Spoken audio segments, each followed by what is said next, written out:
नमस्कार मित्रों, आज हम एक ऐसी विद्या के बारे में बात करेंगे जिसका अगर अभ्यास आप शुरू कर देते हैं तो 100% ये आपको फलदायी है, यानी 100% आपको लाभ होगा। ऐसा हो नहीं सकता कि आप इस विद्या का, इस टेक्निक की प्रैक्टिस करें और आपको फायदा न हो। इस विद्या का या टेक्निक का नाम है आनापान। बुद्धिज्म में इसको आनापान सती भी कहते हैं। सती और आनापान ये दोनों पाली भाषा के शब्द हैं जो 2500 वर्ष पूर्व भगवान बुद्ध के समय में जनता की भाषा थी, आम जन की जो भाषा थी पाली, उसके शब्द हैं।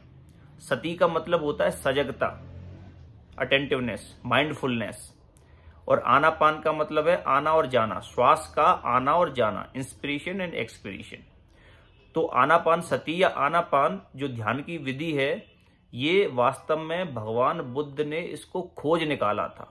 उन्होंने इन्वेंट नहीं किया था, डिस्कवर किया था। यानी उन्होंने ये विद्या बनाई नहीं थी, उन्होंने ये खोजी थी। तो यानी हम इसको किसी धर्म से जोड़कर न देखें। किसी भी धर्म, पंथ, संप्रदाय, मत को मानने वाले इसका अभ्यास कर सकते हैं। हिंदू, मुस्लिम, सिख, ईसाई, जैन, बुद्ध, फारसी, कोई भी इसकी अभ्यास कर सकते हैं। तो ये क्या है, जब हम सांस लेते हैं और छोड़ते हैं तो सांस कहीं ना कहीं टकराती है। वो श्वास टच करेगी, कहाँ टच करेगी?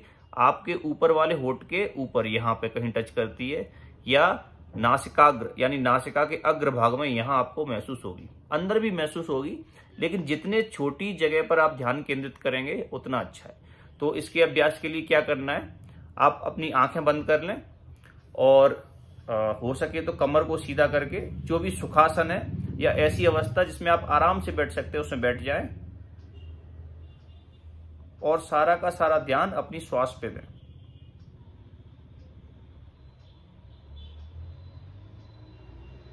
धीरे धीरे आप महसूस कर सकते हैं कि आपके कौन से नॉस्ट्रिल्स यानी नाक के कौन से नथुने से श्वास आ रही है, जा रही है, दोनों नथुनों से श्वास का आवागमन हो रहा है।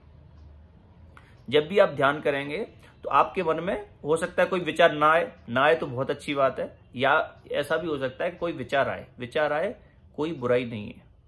अच्छे से अच्छा विचार भी आ सकता है और बुरे से बुरा विचार भी आ सकता है।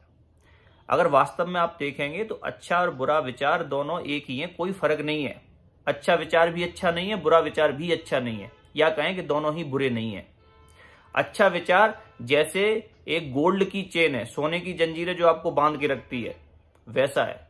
और बुरा विचार जैसे लोहे की जंजीरें जो आपको बांध के रखती है और ध्यान नहीं करने दे रही है, ऐसा है। यानी सोने और लोहे की जंजीरें हैं, दोनों जंजीर, इसके अलावा कोई फर्क नहीं है। तो न तो बुरे विचार को रोकने का प्रयास करना है और न अच्छे विचार के साथ बहते हुए चले जाना है। ठीक है, आप सिर्फ और सिर्फ अपनी श्वास पे ध्यान दें। जैसे ही आपको हो सकता है कि ध्यान भटक जाए, जैसे ही पता लगे कि ध्यान भटक गया, वापस से नासाग्र पर यानी जहां आप श्वास महसूस कर रहे हैं, वापस से ध्यान को लेके आए। फिर भटकेगा, फिर ध्यान लेके आए, फिर भटकेगा, फिर ध्यान लेके आए।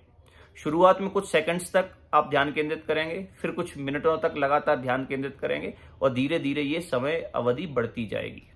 और ध्यान वास्तव में कैसा होना चाहिए, जैसे तेल की धारा होती है। अगर हम तेल किसी डब्बे से या मग से गिराएंगे तो तेल की धारा बिना टूटे हुए अनवरत, लगातार, सतत गिरती जाती है।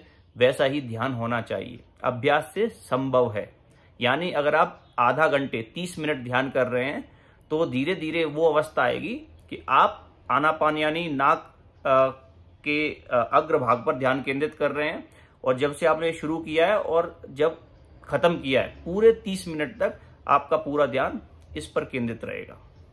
मित्रों, मेरा आपसे निवेदन है, आप किसी भी धर्म, मत, संप्रदाय, किसी को भी मानने वाले हों, आनापान का अभ्यास अवश्य करें। ध्यान की जितनी भी उपलब्ध विधियां हैं उनमें सर्वोत्तम विधियों में से एक है आनापान। आप इसका अभ्यास करें और स्वयं इसका प्रभाव, लाभ अपने जीवन पर देखें। मेरा एक सपना है व्यक्ति निर्माण से देश का निर्माण। तो आपका निर्माण होगा, आपको लाभ होगा, आपके परिवार को लाभ होगा, आपके समाज को लाभ होगा और देश को लाभ होगा। नमस्कार मित्रों।